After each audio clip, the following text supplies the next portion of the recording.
आदरणीय सभापति महोदय, मैं आपका बहुत धन्यवाद देना चाहता हूं कि बहुत ही महत्वपूर्ण और देश के लिए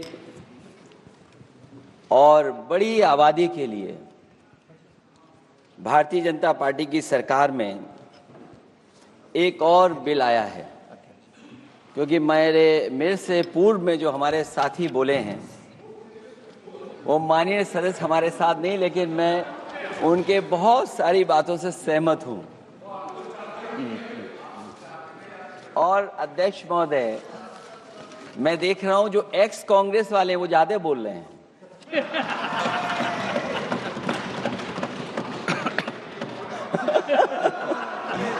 आदरणीय अध्यक्ष महोदय,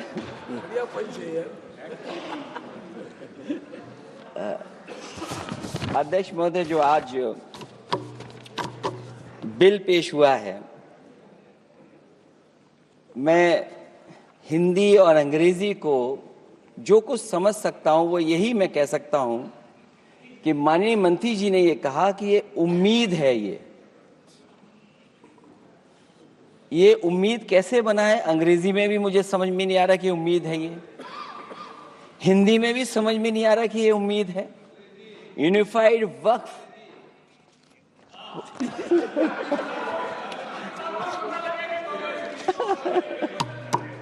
अध्यक्ष महोदय, यूनिफाइड वक्फ मैनेजमेंट, मैं अकेला काफी हूँ। अध्यक्ष महोदय, ये अध्यक्ष महोदय, मैं समझ सकता हूं कि मैं वो बात छेड़ना नहीं चाहता था, लेकिन क्या करूं, मजबूरी है अब। अध्यक्ष महोदय, अभी माननीय सदस्य लोग ये कह रहे हैं कि हमारे सदस्य नहीं है यहां पर जो हमारे साथी हैं, लेकिन अध्यक्ष महोदय मैं ये कहना चाहता हूं, अध्यक्ष महोदय मैं ये कहना चाहता हूं, ये जो बिल लाया जा रहा है, भारतीय जनता पार्टी में एक मुकाबला चल रहा है। भारतीय जनता पार्टी के अंदर मुकाबला चल रहा है कि खराब हिंदू कौन बड़ा है। और ये बात अध्यक्ष महोदय मैं ऐसे ही नहीं कह रहा हूं।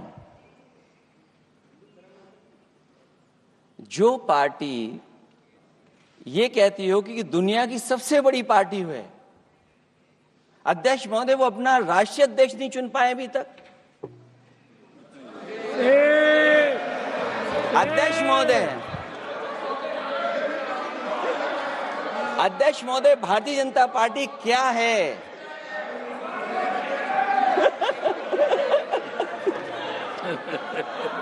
जी, मैं अखिलेश जी ने बहुत हंसते हंसते कहा है, इसको हंसते हंसते जवाब देना। ये सामने जितनी पार्टियां हैं उनका राष्ट्रीय अध्यक्ष उन 5 लोगों को ही चुनना है परिवार के। हमें माननीय अध्यक्ष जी करोड़ों सदस्यों में से 12-13 करोड़ सदस्य प्रक्रिया कर कर चुनना है तो देर लगती है। आपके यहाँ जरा भी देर नहीं लगेगी। मैं कह देता हूं अभी 25 साल तक आप अध्यक्ष हो जाओ, नहीं बदल सकता। अध्यक्ष महोदय, क्योंकि जो बात निकल के आई है वो मैं फिर आगे बढ़ा दूं। अध्यक्ष महोदय, जो बात सोशल मीडिया या और जगह गुपचुप हो रही है, कहीं ऐसा तो नहीं था कि अभी कुछ दिन पहले यात्रा जो हुई है वो कहीं 75 वर्ष की एक्सटेंशन वाली यात्रा तो नहीं थी। अध्यक्ष महोदय, ये जो इस बार जो वक्फ बिल आया है, नाकामी का पर्दा इस बार है वक्फ बिल। और नाकामी कोई एक आध नहीं है, मैं कई नाकामियां बता सकता हूं। अभी मैं माननीय सदस्यों को सुन रहा था, वो पुराने कई बिल उनके बारे में चर्चा कर रहे थे कि कितने प्रोग्रेसिव बिल लेकर के आए हैं। मुझे याद है मैं उत्तर प्रदेश में उस समय था और मुझे लगा कि शायद इनकी वो बात ठीक होगी। एक ये बहुत तैयारी के साथ फैसला लेकर के आए थे और फैसला ये लिया था आधी रात के आज के बाद नोट नहीं चलेंगे, नोट बंद हो जाएंगे। अध्यक्ष महोदय, उस नोटबंदी नाकामी के बारे में भी तो चर्चा हो जाए कि अभी भी न जाने कितनी जगह पर कितना रुपया निकला जा रहा है, कितना निकल करके आ रहा है। केवल नाकामी नोटबंदी की नहीं, नाकामी बेरोजगारी की भी है, नाकामी महंगाई की भी है, नाकामी किसान की आय दोगुनी नहीं कर पाए वो भी इनकी नाकामी है। मुझे याद है एक माननीय मंत्री जी पूरे देश की नदियों के बारे में बीओडी बता रहे थे, लेकिन माननीय मंत्री जी ये भूल गए कि उनके शहर में, उनके क्षेत्र की जो नदी है उसकी बीओडी क्या है। गंगा क्या साफ हो गई, यमुना क्या साफ हो गई, स्मार्ट सिटी क्या बन गई, क्या गोद लिए हुए गांव इन्होंने गोद से उतार दिए, उनकी क्या दुर्दशा है। इसलिए मैं कहना चाहता हूं, ये नाकामी का पर्दा इस बार वक्फ बिल बना है। और सबसे बड़ी बात तो यह है कि जिसके लिए फैसला होना है उसकी बात को अहमियत न देना भी नाइंसाफी है। अध्यक्ष महोदय, नाकामी केवल यहां तक नहीं है। और भारतीय जनता पार्टी क्या है, मैं केवल एक पुरानी घटना याद करता हूं। एक बार फैजाबाद अयोध्या में एक कार्यक्रम था, उसमें बड़ी तैयारी की गई थी और तैयारी के साथ कलाकार मुंबई से बुलाए गए थे। हो सकता है वो सहमति दिल्ली से ना रही हो, केवल लखनऊ की सहमति से हो रहा हो कार्यक्रम। और जब कार्यक्रम की पूरी तैयारी हो गई, भगवान श्री राम बनकर के कोई आ गया, लक्ष्मण बनकर के कोई आ गया, मां सीता भी बनकर के कोई आ गया, हनुमान जी, और भगवान हनुमान भी बनकर के कोई आ गया। लेकिन जब लखनऊ से वो हेलीकॉप्टर उड़ा और अयोध्या पहुंचा तो सब लोग थे, लेकिन उसमें हनुमान नहीं थे। अध्यक्ष महोदय, मैं भारतीय जनता पार्टी के लोगों से कहूंगा कि जानकारी करिए कि आखिरकार भगवान श्री राम थे, लक्ष्मण थे, सीता थी, लेकिन हनुमान क्यों नहीं थे? हनुमान इसलिए नहीं थे, शायद उनकी जात या धर्म कुछ और था। अध्यक्ष महोदय, ये देश मिली जुली संस्कृति से चला है। कुछ हमने सीखा, कुछ उन्होंने सिखाया। और जो लोग ये कहते हैं कि हम सबको बराबरी का हक देते हैं, अभी कुछ दिन पहले ईद निकली है। अध्यक्ष महोदय, वो परंपरा रही है, न केवल मैं जाता हूं बल्कि कोई दल का नेता ऐसा नहीं न जाता हो उस कार्यक्रम में शामिल होने। भारतीय जनता पार्टी के जो मुख्यमंत्री, उप मुख्यमंत्री, वो भी जाते हैं, उप मुख्यमंत्री, सभी धर्मों के नेता आते हैं। लेकिन पता नहीं इस बार क्या साजिश थी, षड्यंत्र था कि वहां पर कुछ पाबंदी लगी हुई थी। अगर किसी कारण पाबंदी लगी हुई थी तो बात समझ में आती है, लेकिन जब जानकारी हुई है, किसी को नहीं पता था कि पाबंदी क्यों लगी है कि आप नहीं जा सकते वहां पर कार्यक्रम में शामिल होने। क्या यही भारत है, यही संविधान हमें रास्ता दिखाता है? अध्यक्ष महोदय, मंत्री जी बताएं हमें, वो खुद भी माइनॉरिटी हैं, भगवान बुद्ध के रास्ते पे चलते हैं। भगवान बुद्ध का रास्ता दूसरा है। हम आपको अपना मानते हैं तब भी जब आप हमारे बहुत सारे ग्रंथों को नहीं मानते हैं, तब भी हम आपको अपना मानते हैं। आप हमारे पुराणों को नहीं मानते हैं, आप हमारे उपनिषदों को नहीं मानते हैं, लेकिन सोचिए, हम हिंदू वो लोग हैं जो आपको स्वीकार करते हैं और गले लगा करके चलते हैं। अब मैं दूसरे धर्म पे नहीं जाऊंगा, कोई नाराज हो सकता है। मैं दूसरे धर्म के बारे में नहीं जा सकता, मैं केवल यही बताता हूं। और मैं उत्तर प्रदेश में, अध्यक्ष जी, जहां से आता हूं, मैं अपमान नहीं कर रहा हूं, मैं सच बोल रहा हूं। और ये बिहार के चुनाव में जो आप कह रहे हैं कि महिलाओं को 2 मेंबर बना दिया, इस बार मैं भी देखूंगा आगे भारतीय जनता पार्टी कितनी महिला लोगों को टिकट देंगे वहां पर।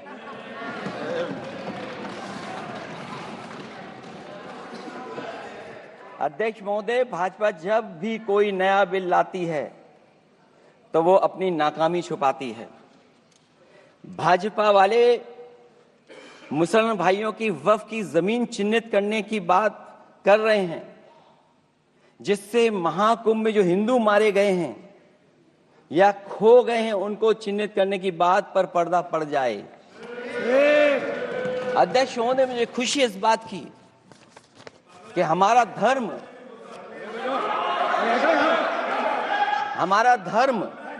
अध्यक्ष महोदय नहीं कुछ कहना चाहते हैं नहीं प्लीज, उनको अलाउ नहीं किया। अध्यक्ष महोदय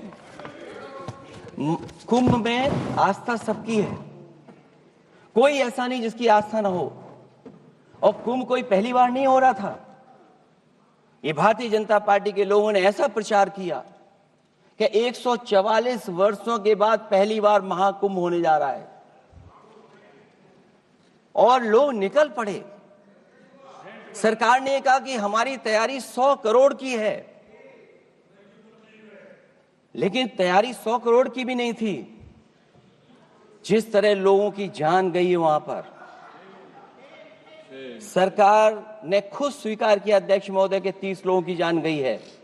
आज अध्यक्ष महोदय मैं कहना चाहता हूं कि डिजिटलाइजेशन कर रहे हैं आप कहते टेक्नोलॉजी का हम इस्तेमाल करेंगे, जमीनों को हम मैपिंग कर करके डेटा एंड रिकॉर्ड ठीक करेंगे।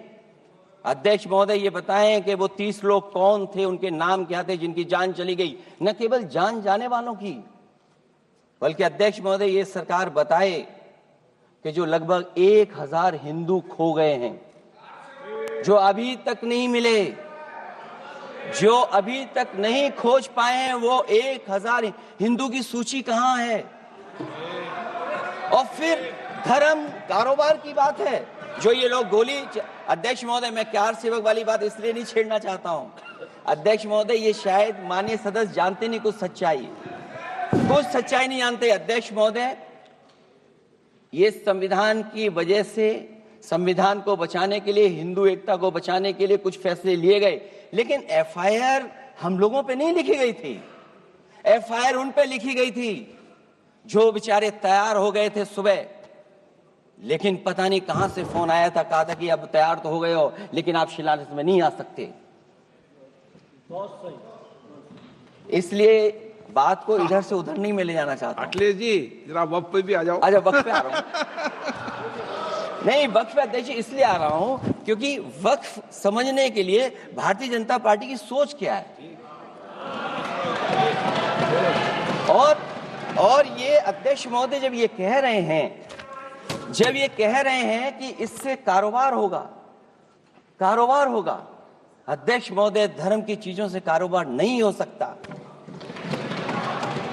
हमारे उत्तर प्रदेश के मुख्यमंत्री जी ने भी कहा कि कारोबार होगा। वो 30 की गिनती में उलझे हुए हैं, जैसे 30 मार खाए वो। उनसे पूछा कि जान कितनी गई, वो 30। उनसे पूछा कि कारोबार कितने का होगा, 30 गुणा 10,000 करोड़। सोचिए, कुंभ हमारा क्या कारोबार की जगह है?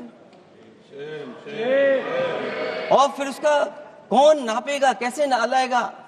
और फिर हमारे माननीय मंत्री जी कह रहे हैं कि जमीन, चाहे वो रेलवे की हो, चाहे वो डिफेंस की हो, वो भारत की जमीन है।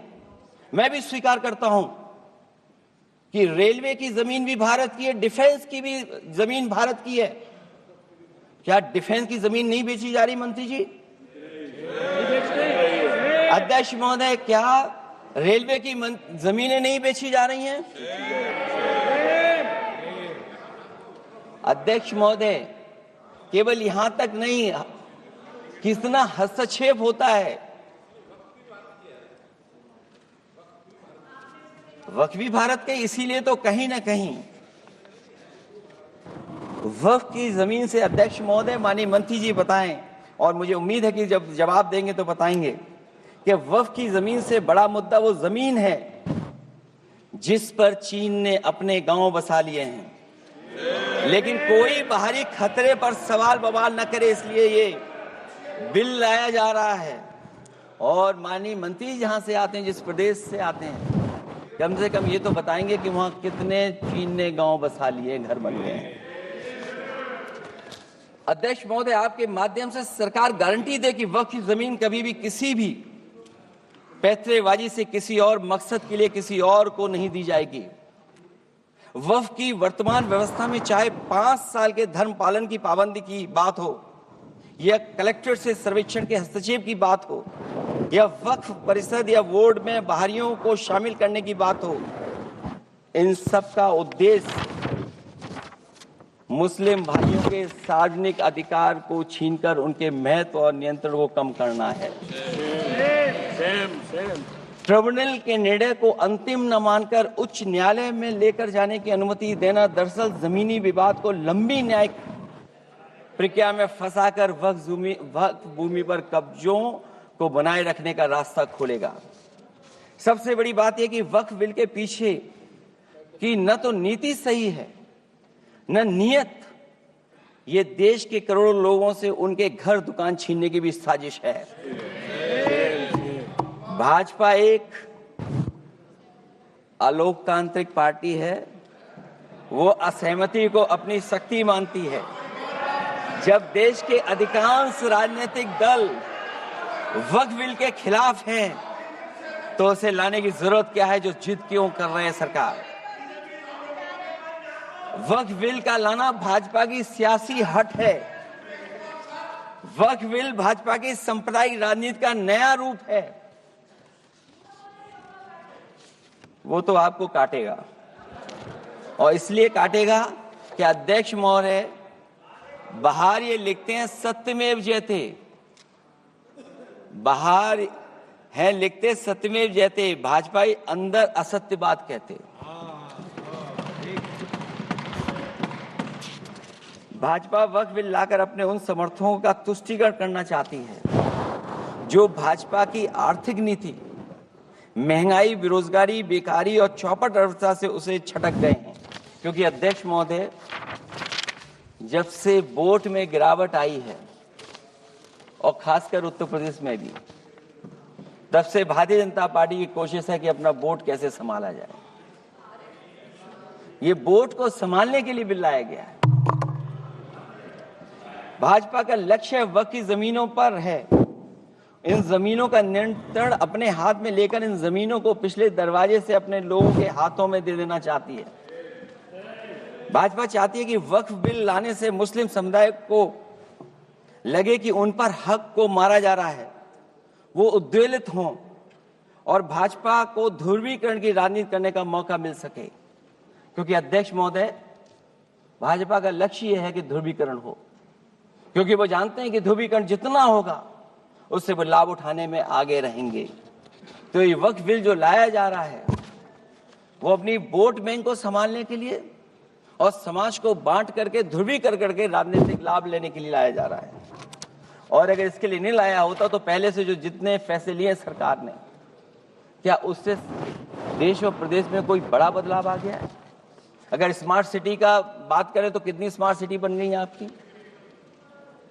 आपके नोटबंदी की वजह से न जाने कितना रुपया कहां निकल रहा है। और डर तो ये लगता है कहीं भाजपा वाले दूसरों के पैसा रख करके न पकड़वा दें। वक्फ बिल के आने से पूरी दुनिया में एक गलत संदेश भी जाएगा। इससे देश की सेकुलर इमेज को बहुत धक्का लगेगा। वक्फ बिल भाजपा की नफरत की राजनीति का एक और अध्याय है। मैं अंत में कहना चाहता हूं कि अभी तो आपने साथी संभाल लिए हैं, एक साथी तो मुझे दिखाई नहीं दे रहा है। और हमारे जिनका हमने सम्मान किया, हमें कहां ले गए आप? और हमें यहाँ छोड़ गए आप, हमें छोड़ गए। हमें देखिए सभापति महोदय देखिए राजनीति क्या है। हमने आपका हाथ पकड़ा और हम यहाँ आ गए, और आप हमारा हाथ छुड़ा करके वहां चले गए। इसलिए देखिए कब हमारा इनका हाथ मिल जाए। और मैं अध्यक्ष सभापति महोदय ये कहना चाहता हूं कि वक्फ बिल भाजपा के लिए वाटरलू साबित होगा, क्योंकि ऊपर से तो हाँ हाँ कह रहे हैं, लेकिन अंदर ही अंदर बहुत सारे साथी सहमत नहीं है। मैं अंत में इतना ही कहना चाहता हूं कि ये वक्फ बिल जो लेकर के आए, कोई उम्मीद लेकर के नहीं आ रहा है। ये सोची समझी रणनीति का हिस्सा है, क्योंकि इनका जो बोर्ड बिखर गया है, ये मुस्लिम में भी बंटवारा चाहते हैं। मुस्लिम इस्लाम धर्म में कहीं बंटवारा नजर नहीं आता है, लेकिन इनकी कोशिश है कि इस बिल के माध्यम से हम मुस्लिम भाईचारा में भी बंटवारा करते हैं। बंटवारा तो पीडीए करेगा। अभी देखिएगा। सभापति महोदया, हमारे एक सदस्य कह रहे थे कि चुनाव बहुत अच्छा होता है। इनसे बेहतर किसने चुनाव देखा होगा? चलिए, धन्यवाद। वोट ही नहीं डालने दिया। चलिए सभापति महोदया, मैं धन्यवाद देता हूं। मैं और अपने दल और साथियों के साथ कहता हूं कि समाजवादी पार्टी बिल का विरोध करती है। वोट पड़ेगा तो हम इसके खिलाफ वोट डालने जा रहे हैं।